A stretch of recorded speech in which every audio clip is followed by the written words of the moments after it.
explored how we can go about using our attributes to drive animation inside of our nodes. Let's look at how we can do some more logical animation, I guess, through VEX. So I'm just in our scene file here. I'm in the VEX-based animation, and I'm just going to drop down and add node, and we're going to add a point here. Now let's also add a sphere and a copy to points so that we can kind of visualize this a little bit easier. And we've just got our sphere here. So let's add an attribute wrangle now. And we're going to make sure this is running over points. I'm going to press Alt and E to pop this out. And you can use the Control and plus or minus keys to make this larger or smaller. And then we're going to just take this and we're going to just move this up as a simple example. Now, obviously, these are just going to be simple examples that you can use to start to understand how this kind of like thought process works, but you can extrapolate this on to other projects and use this knowledge to do some more complex things. So let's start just by building off of this sphere, and we're going to move it up. So let's do at p.y. And we're going to do equals and then at frame. So we're going to take our frame number and we're going to multiply that by a value. So I'm going to do 0.01 just so it's not flying off into the ether. So if I press play, you can see that we are slowly moving this up. It's going to take our frame number and it's going to multiply that by 0.01. So we have in the current frame 126 times 0.01 would be 1.26. And if we look at our Y value, you can see that that is indeed 1.26. Now we can make this a little bit more complex as well. So if I just go ahead and take this and make a copy of this, we can select them and Alt click and drag over. We can make this a little bit more of a complex setup here simply by making it go up and then going over at whatever frame that we decide. So we are kind of setting a keyframe, but we're not really setting a keyframe. We're doing it through VEX. It's all a little bit more dynamic. So we're going to start by setting a frame that we want to have our sphere start to go to the side instead of up. So we'll specify a float called switch frame, and we're going to set that equal to frame 100. Now you could make this a channel float or whatever so that you have direct access to this through like a parameter, and you can change that through like an easier toggle if you would like. But I'm just going to leave it at this. And then we're going to do a couple of if statements. So we'll do if, and we'll do at frame. And we'll say if it's less than our switch frame,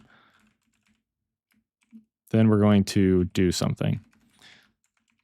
And what we're going to do is move that Y position up. So at p.y is equal to at frame times, and then we'll do 0.01 again.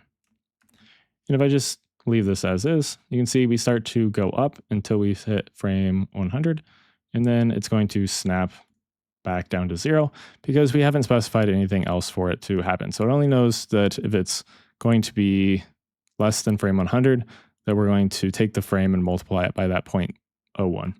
So let's specify an if or an else statement, I mean.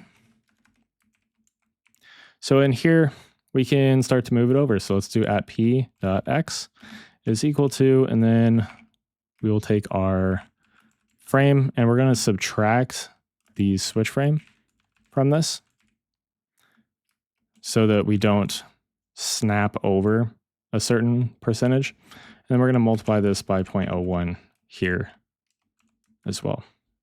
So let's go ahead and jump back here.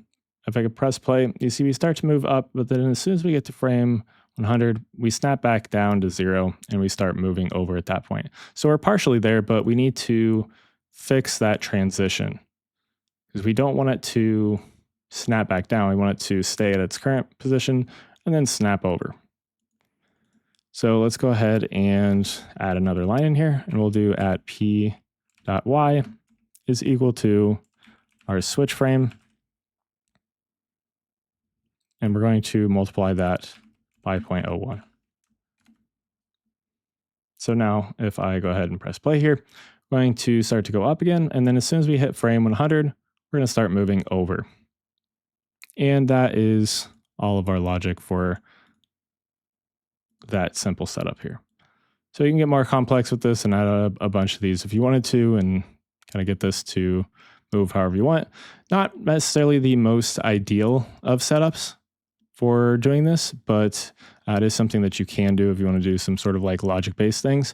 And you can do some really cool stuff with this as well, as far as like using like a position or something to drive this and having it like switch models or something. So this is more of like a logic-driven animation setup. Now let's move on to something a little bit different. So I'm going to drop down a circle. And let's take a look at this. Let's set this to be on the ZX plane, and I'm going to crank these divisions up to 50. Just so that we have a nice smooth circle. And I'm going to need to create a curve view attribute, which we can do with like a resample node if you wanted to. Right, so this has a create a curve view attribute through this. So you can either do that, or if we want to do it through VEX, we can drop down an attribute wrangle. And we'll do f at curve u is equal to, and we'll take our point number, so at pt num, and actually let me just pop this out, at pt num, and then we're going to divide this by the number of points, so endpoints of our node that we're working over. And then we're going to subtract 1 from that. And you can see now we have a curve view attribute going from 0 all the way up to 1 on that last point there. So after that, let's go ahead and drop down another attribute wrangle. And then for this one, we're going to create a attribute. We're going to call this like, oh, you can call it whatever you want, but I'm going to call it curve pause. So f at curve pause. And for this, I'm going to use the time instead of the frame. So we can also use time. And we're going to multiply that by some value just to slow it down.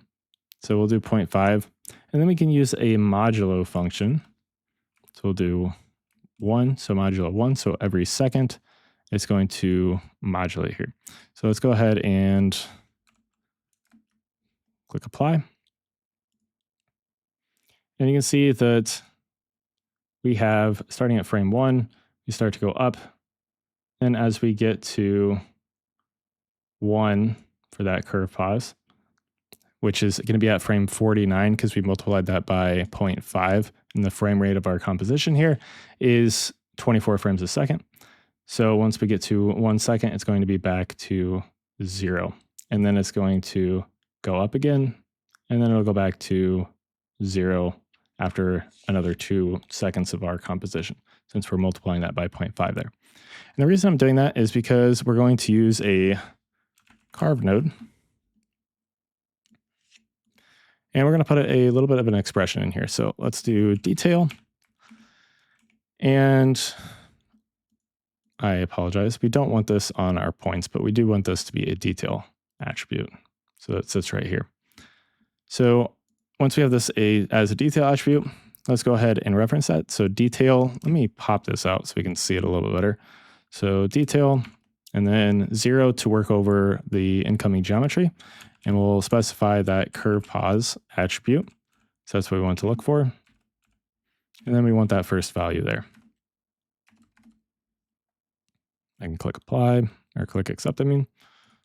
Oh, this is being displayed as we don't want this to be cut, but we want it to be an extract. We want this to be on extract. And then we have this point here. Let's go ahead and copy this sphere and our copy to points here.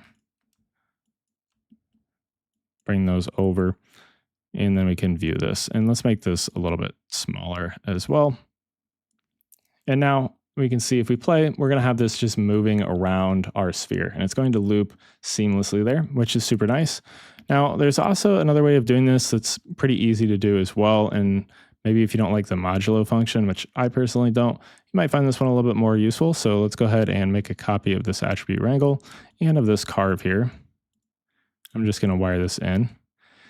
And instead of doing this curve pause equals this time value, we're going to do essentially the same thing, but we're going to use the frac function, which is going to take an input and it's going to create the fractional value of that. That's what it'll write out. So if I did like 1.5, you can see that our detail attribute is going to return 0.5 because it's going to basically strip off this and just return what we have for that decimal point. So instead of just setting this to a singular value, we can again use the time. So we'll do at time. And then we can multiply that again by that 0.5. And if I jump back here, you can see that we get the exact same thing as we did before with our other carve node. So it works just as well either way, but I just wanted to give you a couple of different options here. So like I said, I don't really like the modulo function. It confuses me more than this frac function does. So just a different option here. And then let's also take a look at that loading animation from the intro. So let's do a circle once again. And again, I'm going to set this to be the ZX plane and we'll set the divisions to 50. And then I'm going to do an attribute wrangle. And in this attribute wrangle, we need to, again, create our curve U. So we can just come back here, copy this, and paste this along. But we're also going to need to create a scalar value. So we'll set up the visualizer for this. So let's drop down another circle. Let me just close this for the time being, and a copy to points here as well. So we'll wire this in and wire this into the second input. And we need to just bring these way down. I'm also going to crank up the divisions. So I'm going to set this to like 0.06, and that should give us some nice circles. Just copy it along there. And then we can go about setting our wrangle up here. So like I said, we need to essentially use the same sort of logic that we used for these animations over here with the circle, with the sphere moving around the circle. But we need to do that for a scale value, or like our P scale. So I'm going to create a float called scale. And we're going to set that equal to, let's do the absolute value of our curve U, which we know ranges from 0 to 1. And we're going to take the fraction of our time value. And then we're just going to set our P scale. So we'll do F at P scale. And then we're going to use the min function to return the minimum of two values. So we either want to return the scale value or 1 minus the scale value, whichever is smaller. And what that does is gives us this little animation right here. It kind of looks like a little loading animation where this kind of travels around nice and seamlessly. And you could bake this out to cops if you wanted to. We could rasterize this into cops. I'll leave that for the project file, but we can use this to generate some sort of like loading animation type of a thing. So take these different functions that we've learned here. So the fraction, the modulo, even these sort of like logical switches, and take those and apply them to some sort of project and see what you can do with them. There's some really cool stuff that you can do with these, especially with these if statements. Super, super powerful inside of VEX. Allow you to do some really cool things and kind of move between things in a more like procedural way. And you can do some really awesome stuff with just some simple logic systems such as these. So play around with them, see what you can come up with. And in the next videos, we'll start to move on to some more techniques for unconventional animation.